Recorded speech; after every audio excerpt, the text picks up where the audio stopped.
Ok, pour cette dernière chronique, Je fais le bilan pour t'expliquer avec précision l'écosystème Kelemanzo Édition.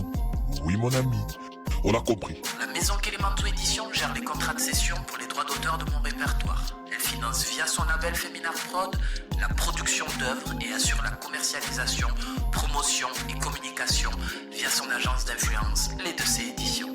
Oui, je suis organisé. Alors c'est très simple. En tant qu'éditrice, je gère tous les aspects administratifs, juridiques et financiers de mon activité. Essentiellement, tu le sais, avec l'État, la SACEM, la SPPF et l'URSSAF. Dès que je mets la casquette productrice, je te le dis, généralement, c'est pour m'occuper de mon statut d'artiste-interprète. Tu l'as vu dans les différentes chroniques, on a des obligations en tant que producteur et ça me permet, tu vois, de pas devenir folle, comme on dit, et de penser vraiment aux différents aspects de notre métier, en fait, tout simplement. Et on l'a vu avec la chronique précédente, il faut développer son personal branding. Et je le reconnais, c'est indispensable pour pouvoir valoriser le catalogue. Et c'est là où je pêche. Mais amigo, je le reconnais. Je sais. Je le reconnais, la difficulté c'est que je suis pas connu, donc j'ai pas de visibilité. Pas de financement. Et j'avoue que les proches me traitent de folle parce que je suis seul aux commandes, ils se disent mais c'est impossible, on peut pas réussir toute seule. Non, vous l'avez pas compris. Se structurer ne veut pas dire vouloir tout faire toute seule. Se structurer, c'est mieux se préparer à collaborer, à travailler avec le milieu, avec les personnes de l'industrie, avec les gens, avec les investisseurs, avec ceux qui aiment la donner. Non, trêve de plaisanterie. Se structurer, c'est aussi pour présenter sa vision à ceux qui ont le potentiel de compréhension déjà de mon art, qui ont le potentiel aussi d'investissement. Alors ok, si tu me suis toujours pour finir cette première série de chroniques, je t'invite chez Girlboss, A.k.a. Féminard, a.k.a. Féminard la Parisienne. Et maintenant, tu connais que la ride commence. I make money. éditeur, donc diffuseur d'œuvres. Juridiquement, ma maison d'édition exploite et commercialise mes œuvres dites originales. Ouais. Donc la maison Kelemanzo Édition, elle est considérée comme un diffuseur. Si j'essaie d'être précise, en contrepartie de l'utilisation de mes œuvres originales, écoute bien, la maison d'édition doit me verser une rémunération. Ainsi que les sociétés d'auteurs habilitées à percevoir mes droits. Je te renvoie à ma chronique sur les OGC et je pense que tu comprends l'intérêt d'y adhérer. Et si ce n'est pas le cas, Bon, je vais te le réexpliquer encore une dernière fois. Ok? Kelemanzo Édition est un diffuseur affilié URSSAF. Ça veut dire que j'ai des obligations. Je dois faire une déclaration annuelle pour déclarer les précomptes auteurs. Donc les précomptes, c'est versé aux artistes-auteurs que j'accompagne, dont moi. Et je dois faire en plus 4 déclarations trimestrielles. Elles sont exigées. Si tu le fais pas, tu as des pénalités. oulala. Tu te demandes de quoi je parle? Eh bien, le précompte, c'est le prélèvement à la source que tu vas faire pour les cotisations et contributions. Le précompte est le prélèvement à la source des cotisations et contributions sociales par les organismes de gestion collective, donc SACEM, SACD, SCAM par exemple. Ces prélèvements, ils sont directement reversés à l'URSSAF pour t'ouvrir des droits, donc en gros te protéger. Ça y est, tu commences à comprendre? Un des intérêts à être OGC. Moi, je me dis, ça m'évite des grosses migraines. Parce que du coup, j'arrive à faire mes déclarations avec la société. Mais bon, je reconnais que j'ai un petit peu de retard. Tu connais, phobie administrative. Non. Je rigole. Avec la société, je me soigne. Mais une fois que tu as déposé tes œuvres auprès des différentes OGC, tu sais que cette partie-là sera assurée par eux. Et tu auras juste avec ta société à bien sûr vérifier que tout concorde. Ok ? Attention. Comme je le dis tout le temps, si tu as ta structure, moi je te conseille quand même d'aller discuter avec l'URSSAF, car je découvre chaque jour avec précision quelles sont les obligations liées au métier d'éditeur. Oh là là. Je découvre avec précision nos obligations comme le paiement de la contribution sociale des diffuseurs ou encore les différents revenus artistiques à déclarer. Bref, Il faut bien s'armer en se formant. C'est vraiment ce que je comprends là en cette période de l'année. Je reviendrai en fin d'année, je pense, sur ces questions au moment de produire un audit d'activité. Parce que là, c'est un peu prématuré, on va pas se la raconter. Tu connais? une maison d'édition avec des offres de services diversifiées. Alors mon ami, dans la partie précédente, je t'ai présenté l'activité principale de Clemenzo Édition. Ah, maison d'édition, c'est bon, tu l'as compris maintenant. C'est très orienté édition, soit la gestion des aspects administratifs, juridiques. D'ailleurs, petite parenthèse, si tu es intéressé, tu me laisses un commentaire ou tu DM sur LinkedIn et j'adapterai l'offre à ton besoin de service, ok? Féminar Prod, je t'en ai beaucoup parlé. Donc au-delà du carnet de prod, au-delà de du catalogue qu'elle constitue, c'est un label. Donc J'offre un service label, je m'offre à moi-même un service label. et c'est une autre des activités de la maison d'édition. C'est-à-dire que c'est pas parce que j'ai Féminar Prod en tant que label que je n'ai pas besoin de travailler avec d'autres labels. Je sais pas si tu comprends. Se protéger, se structurer, penser en personal branding, ça n'empêche pas de collaborer, de travailler.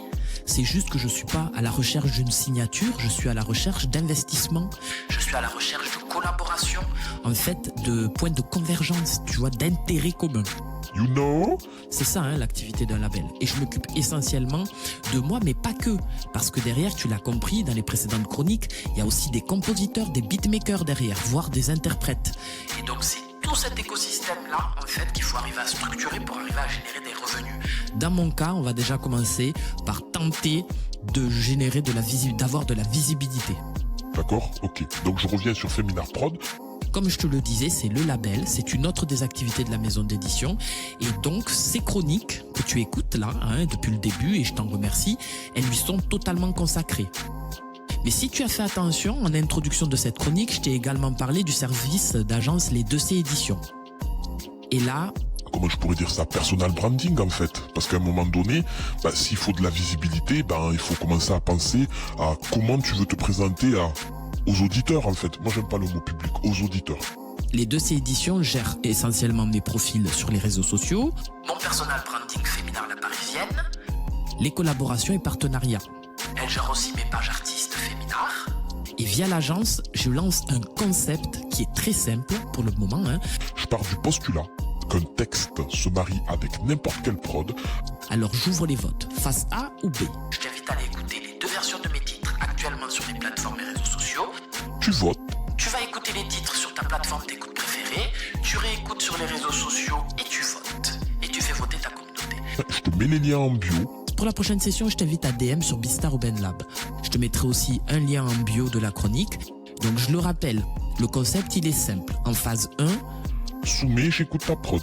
en phase 2, j'ai un texte, 2 prods, je sors une phase A, une phase B. Et boum, on fait voter nos communautés. Ah au fait, j'avais oublié de te dire. Généralement, il y a une phase que je fais en studio et une autre phase que je fais avec mon BenLab. Donc c'est pas compliqué, tu vas télécharger l'application et tu vas voir tous les effets, toutes les possibilités qui sont offertes pour assurer la production mobile, dite mobile. Et ça, c'est vraiment quelque chose que j'ai envie de creuser parce que je me dis, à l'ère du digital, du numérique, de l'IA et tout ce que tu veux, pâté machin, de surtout de la sobriété énergétique, c'est pas inintéressant, tu vois, de développer différentes formes de production. Donc, chaque face, derrière, c'est une méthode, une conception, une façon de voir la production. Money. Peut-être, mais je crois au pouvoir des mots. En tant qu'artiste-auteur, il faut valoriser nos textes. C'est pour ça que je lance ce concept. Au-delà des questions, tu vois, d'émergence. Car pour moi, un titre, il vit au-delà de sa sortie. Et n'oublie pas, quand tu es artiste-auteur, auteur, ça veut dire que tu crois aux mots, au pouvoir des mots. Donc moi, je suis pas là pour titiller les égos. Je suis là, comme on dit, pour faire vivre la création et le texte. Donc n'oublie pas, nous avons déjà abordé la notion de fond de catalogue, c'est hyper intéressant. De réfléchir aussi à comment tu peux valoriser tes textes au-delà de la sortie. Féminar Ride, le lifestyle pour ailleurs retraité. Ok, pour cette dernière partie, Féminar La Parisienne, je vais parler de mon personal branding. Je fais tout ça non pas par folie. Mais avec clarté mentale, tu te doutes bien quand même. Je me qualifie de rideuse retraitée. Je prends un nouveau départ vers l'autonomie professionnelle, direction l'édition. Essentiellement numérique. Podcast, audio sociaux, livres audio, tu connais. Je suis comme une gardienne d'œuvres musicales, littéraires, médias ou encore cinématographiques. À travers ma maison d'édition, je m'engage à valoriser les catalogues CD ou confiés par les artistes, auteurs, compositeurs et interprètes parce que que l'IA automatise avec mes riders hip-hop. Je pense que tu l'as compris. Étant multicasquette, mais avant tout artiste, je crée et te partage énormément de programmes. Et derrière, c'est un écosystème d'autres créatifs, d'autres créateurs aussi qui sont associés. Donc avec ce carnet de prod que je t'ai partagé et cette série de chroniques, je voulais que tu vois un peu tous les aspects de notre activité. Et du coup, pour cette première série, elle était plus orientée édition phono. Mais pour la prochaine à venir, ça sera une série pour te présenter un peu les beatmakers venus un peu des quatre coins du monde avec lesquels je collabore. Donc je t'invite à t'abonner, Méloman. Et je t'invite surtout à cultiver ta positive attitude, ok? Je continuerai à te partager les dessous de la prod le temps d'une chronique. Alors, je voulais aussi profiter de cette chronique pour t'inviter à aller écouter le fond de catalogue appelé Apéro Féminard ancienne version, parce que je continue à chasser du sample, mais je vais changer un petit peu. Et le nouveau programme s'appellera Madame Sample. Et non plus Apéro Féminard, parce que tu le sais, c'est pour moi un devoir de mémoire que de valoriser tous ces mets et trésors. Donc je reprends les différents premiers formats qui sont sortis en 2023 sur Allons chasser du sample, que tu peux écouter en exclu sur Spotify, parce que du coup, comme je les ai réalisés avec leur ancienne fonctionnalité Music and Talk, c'est eux qui possèdent les droits d'utilisation des trucs musicaux, et du coup, je peux pas, tu ne peux les écouter que sur Spotify. Donc bon, je dois sécuriser la production avant de reprendre du service avec ce programme Madame Sample, mais ne t'inquiète pas, moi je continue d'aller chasser du sample. Et pour finir, je reviens bientôt avec du coup Apéro Féminard qui sera plus un média, qui sera orienté santé mentale pour aborder la thématique cycle de vie d'une œuvre. Essayer de comprendre enfin comment un artiste préserve son mental tout au long de sa carrière. Parce que quand je parle aux proches, ils me disent mais tu es une folle, hein. Alors que moi je me dis, qui dit fonds de catalogue, investissement, ça veut dire que quand même derrière c'est un métier et c'est comme dans toute profession, il y a des risques. Et il faut savoir les anticiper et aussi là je pense partager, aller écouter ceux qui savent faire, ceux qui ont fait pour essayer d'en tirer le meilleur. En résumé, si je devais clôturer ces 7 chroniques, je suis preneuse de découvrir tes stratégies et tes tips pour me développer en tant qu'artiste indé. Va découvrir mon répertoire d'ailleurs si tu m'écoutes sur Spotify ou sur YouTube. Et puis je reviens avec cette prochaine chronique, je te promets, pour te partager encore des aventures, des chroniques des dessous de la production, parce que je suis une productrice, éditrice en herbe, il faut bien que j'essaie de relever tous ces défis qui sont nombreux. Franchement, ils sont nombreux sur ces sentiers de l'indépendance. Je me questionne tout le temps sur ce défi d'entreprendre et de réussir, au-delà de l'aspect carriériste. Parce que je me dis l'édition offre une horizon beaucoup plus large, surtout à l'ère du numérique et du digital. Mais je fais confiance au collectif, à l'échelon international, parce que je pense que ça permet de croiser les pratiques et de dégager des pistes d'émancipation. Alors girl boss. Ok, surtout n'oublie pas de laisser un commentaire si comme moi tu es un artiste, investisseur, entrepreneur et que tu as besoin de comprendre la gestion de tes œuvres, que tu souhaites coéditer ou coproduire. Ok. Que la ride commence.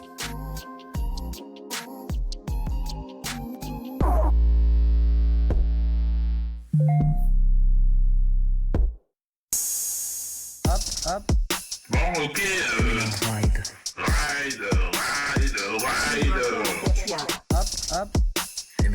On fait quoi maintenant? Arrête. Allô. Je sais. Si le RN passe, Après ces résultats, Oh no! on dit quoi? Mais qu'est-ce que tu veux? et maintenant, il restera toujours du hip-hop. Je m'en remets à Dieu. Arrête. Allô. Parle.